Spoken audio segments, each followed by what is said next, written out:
So the toughest lessons, I guess, what I've learned in entrepreneurship was something which a lot of tech people experience, and is that when you build something, you expect people to come.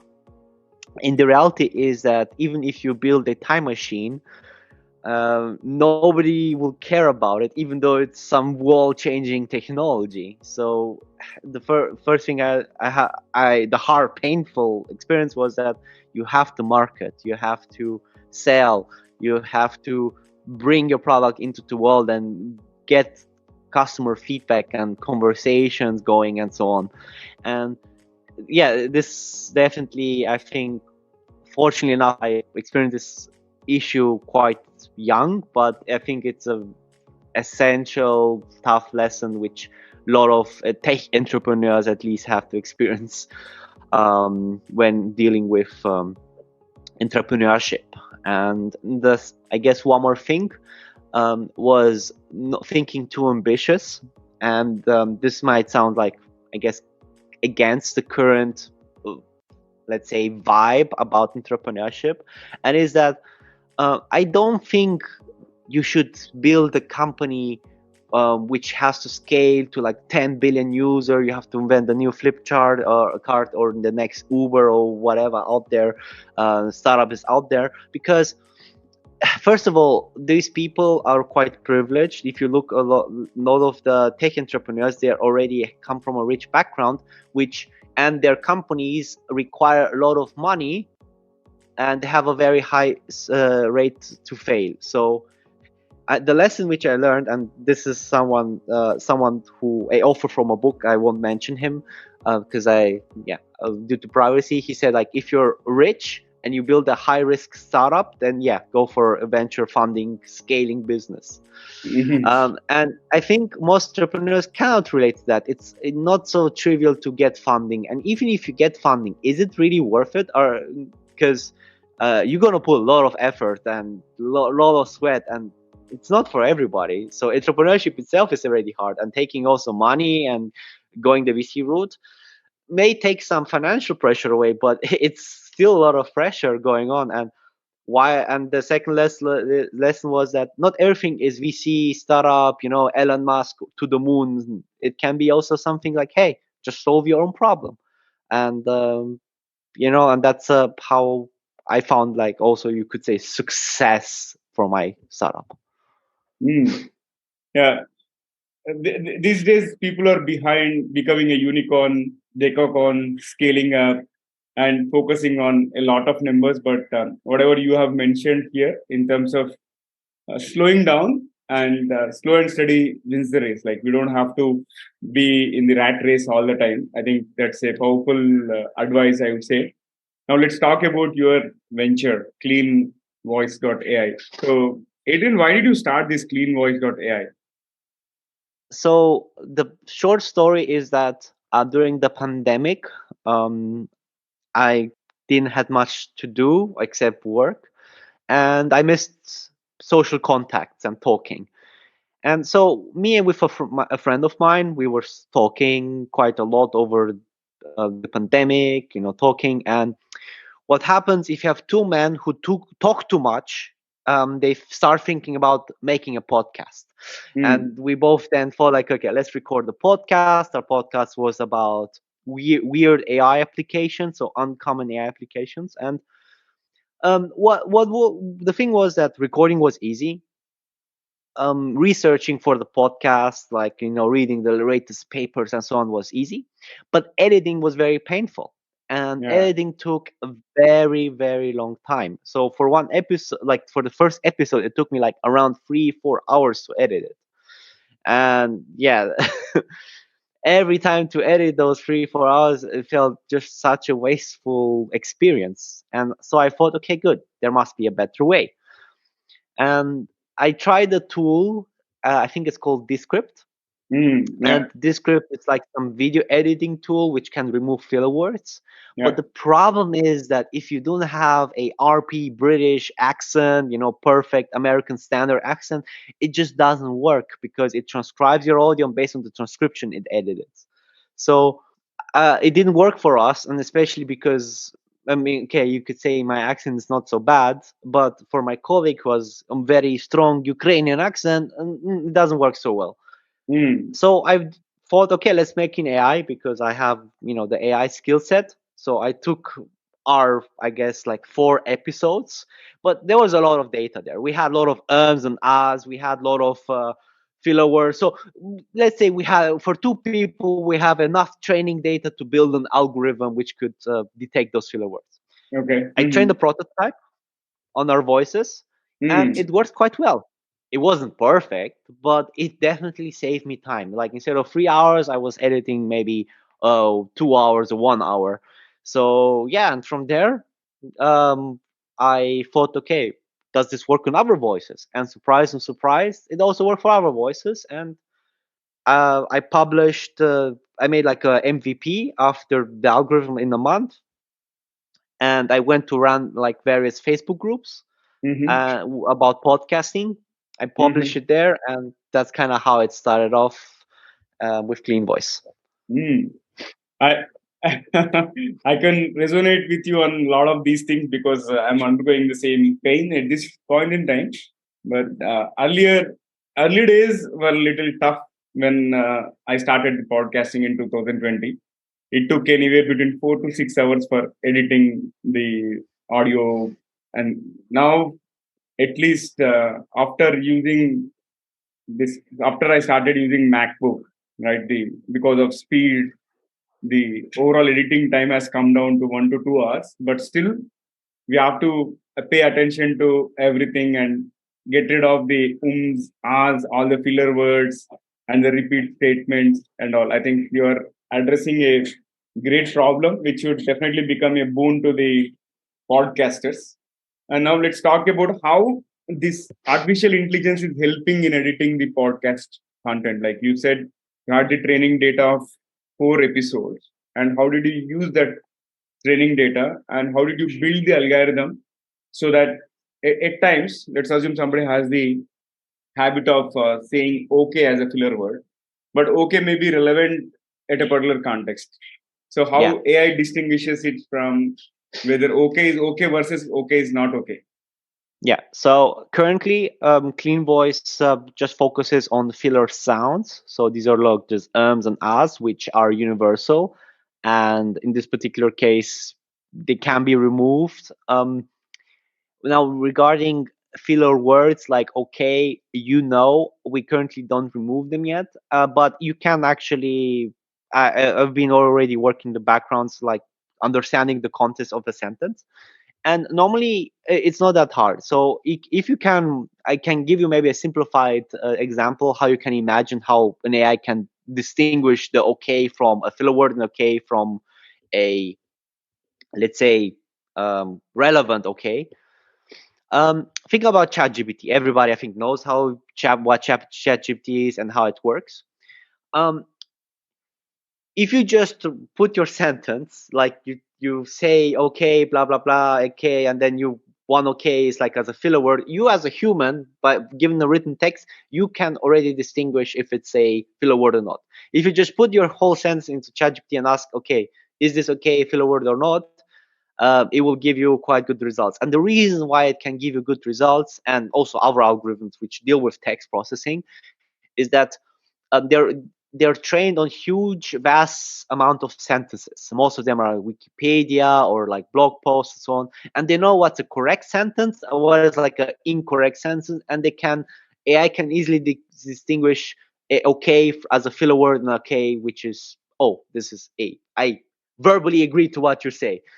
But yeah, regarding how AI can help editing podcasting in general, um, I mean, I can start from Clean Voice and then extrapolate to other products out there. So, one common issue is also background noise, and the background noise is not trivial to Mm-hmm. remove, because it's like you can have different background noises. You could maybe be outside in public, and there are a lot of traffic sounds, and that can be hard to remove.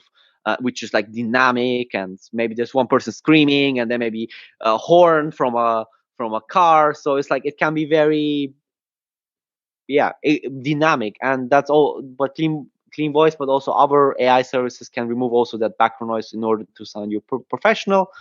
Um, Now, what other things I think a new demand appeared is that people want to have a summary of a podcast episode. This use case of create, not necessarily creating a blog post, but creating like a summary, a condensed version of what has been spoken in the episode. And thankfully, this was a hard problem. Now it's a bit easier to deal with.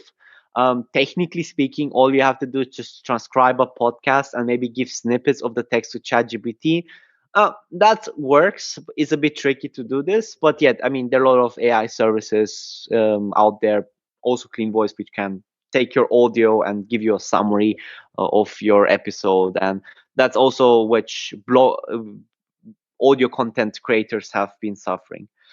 In the future, uh, AI recording podcasts may be easier for you because now you could, even now, but in the future it's going to be even better, voice cloning. So maybe you don't even need to have a audio recording. You could just talk like for 10 seconds, maybe half an hour would be better to get your emotional way of like your style of talking. Yeah. And yeah, you just write your questions to your guests. They will answer in written form whenever have time. Get a sample of their voice maybe from YouTube, and then you can have your AI generated podcast. But that is not something which is science fiction. It can be done now. Just in Yeah. the future, it will be very hard. It's like hard to distinguish from reality. Yeah. I think future is exciting from that perspective, and anything and everything that was displayed as part of the science fiction movies 10, 15 years ago, right? That we are seeing the technology live, and I'm not sure what kind of advanced tools will come in next 5 to 10 years. So it is difficult to imagine, but overall, technology is boon, but at the same time, it is also making us lazy. That's the only worry, and probably we will have it difficult in terms of distinguishing the natural versus Oh artificially yeah, created yeah, for content. sure. Right? Yeah. All right. So, Adrian, now let's briefly talk about your podcast and what kind of topics do you cover, and what is the best episode that you have released so far? So do in the past 3 months, or yeah, I guess 4 or 5 months, I've been so busy with Clean Voice because it's getting a lot of attention and it's requiring me all my effort to deal with it. Because as you mentioned in the beginning, I also teach on the side, and teaching and also working on Clean Voice is just a lot of effort to balance. So I'm not a podcaster, let's say for now. Maybe in the future I will again record, but yeah. Regarding best episode, the thing is with AI, it's evolving so quickly that Hmm. things which I've talked in the past are half of them are irrelevant now. Yeah. Okay. And do you have any tips for podcasters, like in terms of using the tools? Because in the process of building the clean voice, you might have realized, okay, probably podcasters can avoid doing this, which will help in editing it so easily. Likewise, do you have any tips? So before it was tricky how do you record, how you edit, and so on, and all those things are important. However, the current issue which the podcast marketing market is experiencing is that there's a lack of content. What I'm trying to say, there's a lot of podcasts. Like there are more podcasts now than last year, globally speaking. So why do I say there's not content? Well, the thing is there's demand for specific content which is not out there. If you think about it, there are a lot of most podcasts are quite similar, and it's very hard to find like a new niche. So I think it's unless you're like a comedian or like a very unique personality, you should focus on a content which is not covered, and there's demand for that. And the way you can do this is actually take some principles from marketing, more specifically search engine optimization. Let me explain. Try to find content which people are searching. Let's say, podcasts about, let me think, agriculture. podcasts for let's say single household farmers. See, try to put these keywords like very. I mean, in this case, you would put things which you want to cover or have expertise, and try to put those on Google. And you try to figure out how many people are searching for that. There are tools out there which tell you how much is this particular keyword searched. And if you don't find any relevant content there, so that people are searching actively, but there's nobody talking about. So let's say you haven't found a keyword which is has, let's say, at least 10,000 searches per month, but there's no really good content out there. That's a sign that you could maybe go there. And the reason why I'm mentioning this is that I had two podcasts. One, this weird AI, which is like uncommon AI applications, and I had another one which I made with a friend about in my entrepreneur's journey. The weird AI one had, like, from day one, even though it was like, let's say, not so good in the beginning, it still had a lot of listeners, mainly because it was covering a niche and there was no competition out there. And with the and I did do almost no marketing at all. I didn't build the brand per se, just natural, let's say, leads. Only because all these search engines from Spotify and all podcast platforms, they would promote it automatically because it would be relevant and there will be nothing similar out there. And when you would go with my entrepreneur startup journey, well, guess what? There are hundreds of them, thousands of them. So it's definitely nothing so unique. Yeah, sure, my startup journey is maybe different to other people, but as a topic, it's not so unique. So, and it doesn't cover a niche per se. So if you cannot build a very strong brand or don't have an existing strong brand, it's harder to enter to, let's say, a more mainstream topic than rather your particular niche or expertise and so on. Those are great tips, Adrian. I love everything, and I can resonate with you in terms of what kind of research should actually go before planning the episode. And this has been fabulous conversation. Let's add some spice to the episode. I'm going to kick off a quick rapid fire round with interesting questions. Are you ready for that? Sure, let's fire it up. Let's fire it up. Here comes the first bullet. If you could have one gigantic billboard anywhere with anything on it, what would it say? I'm gonna use a quote from Mm-hmm. one of the main Brown lead designer, which is less but better. Less but better. Okay. Awesome. So profound. And here comes the next one. If you were to choose between invisibility versus super strength, which one would you prefer? Well, strength you can get at the gym, and you can take steroids. So maybe and with 10 years you can get super strength. So I will take invisibility because that you cannot train. Interesting. And can you describe yourself in just one word? Okay. I don't know how to describe myself. What is the weirdest thing that you have eaten so far? Pepper soup. That was a weird experience. Okay, interesting. And any naughtiest thing that you remember from your childhood days? I'm thinking about one thing. Mm-hmm. It's haunting me until today. In like primary school, I think like Pokemon was popular back then, and every kid would, like, trade Pokemon cards and so on.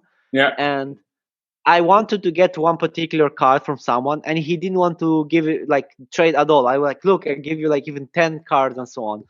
And I, you could say this is my only biggest regret in life. I actually stole it from him. So yeah, I stole a Pokemon card when I was young, and it's still, people did bigger crimes, but like that, it's like it wasn't like this innocent. Oh, out of mistake. No, it was like planned, deceiving way of Mm. stealing a card, and I until now I still regret it as a kid. Yeah. Interesting. And here comes the last bullet, Adrian. What is one electronic gadget that you would like to see or invent yourself?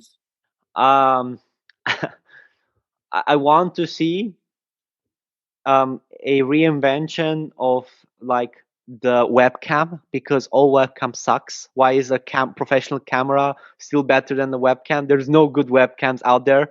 Which so yeah, can we get a better webcam? Yeah, I think that also serves the need of the hour. Good one.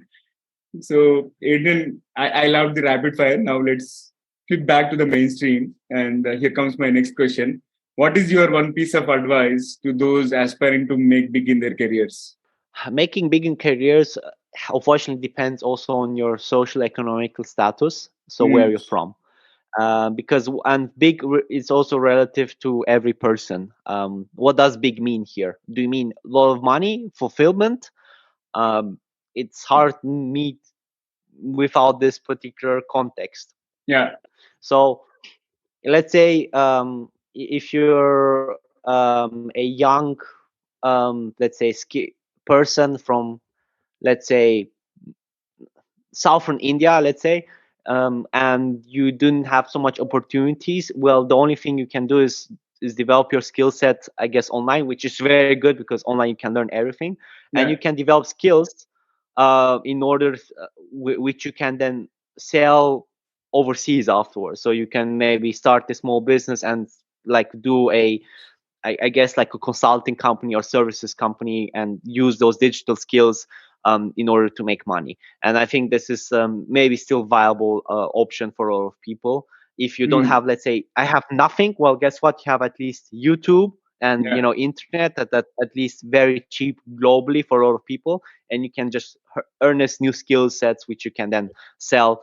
And if you get some dollars in coming in, those of course can be very like for them is very cheap because they would pay someone else more, but coming from a social economic background which is not so high, you can leverage that and use that an advantage, and then afterwards you can of course go in other directions after that. mm, But if you're like someone who's joining the, let's say, you want to climb the career ladder and you're already in the system and you want to go upwards, I mean, in this particular case, it's ideally you would switch jobs in a higher position. yeah, Like always switch jobs seems to be the way. So all the time be open for switching jobs. But I guess like depends on but for most part, if you're not so high, you can always skip and move higher in the hierarchy and so on. yeah. Wonderful. I thoroughly enjoyed the conversation. And before I let you go, one final question, or you can probably share some feedback about your experience being hosted on the Guiding Voice platform. My experience was positive. Unfortunately, we didn't manage to go so deep on things which people don't talk about too much about, let's say, your background or social economical things about like success and startup, which are the major factor of success of everybody. And these topics, unfortunately, we didn't went so deep, and yeah, that's the Hmm. only thing we unfortunately didn't cover. But overall, it was a great experience. Yeah, I think that's a good food for thought. Definitely, we can plan something related to that in the near future. And thank you for your honest feedback. And Adrian, I really appreciate your time and all the insights that you have shared. And it was absolute pleasure hosting you today. Thank you for having me. All right, so that was our episode with Adrian Spataru. And folks, before we move into the trivia section, here is a request to you. In case if you haven't subscribed to us, please subscribe from the app wherever you have tuned in from. Also, if you have loved this episode and found the conversation useful, I request you to share with at least 3 of your friends or colleagues who can benefit from the Guiding Voice. Now, let's talk about the trivia. So today's trivia is about how artificial intelligence will recognize people by voice. And it was expected that robotic assistants would be able to carry out voice recognition, and the primary purpose of the artificial intelligence is for humans or businesses to have a machine that thinks faster and more efficiently, and especially it is able to make some decisions right irrespective of the circumstances, because humans tend to goof up with decision making when their mood is not that great. Likewise, but the question comes in this process of overall artificial intelligence taking the mainstream, will advancement in technology will take over the world, And will it help humankind reach the highest potential, or does it destroy it in the process? In January 2018, Google CEO Sundar Pichai claimed that artificial intelligence would be more transformative to humanity than electricity.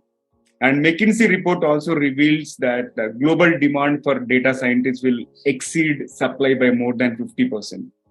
And on the other hand, PwC has predicted that global GDP could rise by 14% as a result of AI-powered activities by 2020, and which is equal to roughly 15.7 trillion US dollars.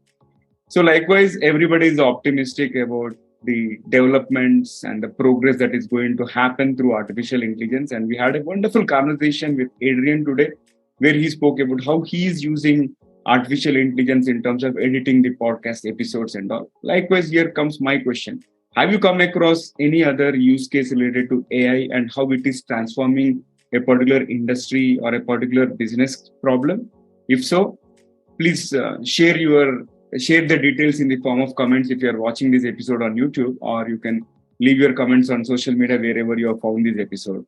And that's all for today, folks. Thank you so much for joining me. Also, do not forget to share your topic recommendations and guest speaker suggestions through social media, or email me at theguidingvoiceforyou@gmail.com. I'm your host, Navin Samala, just a fellow professional, but a passionate learner on a mission to make the world a better place to live through conversations that matter and conversations that add value to your life and to your career. Until next time, bye-bye. See you all in the next episode with another wonderful.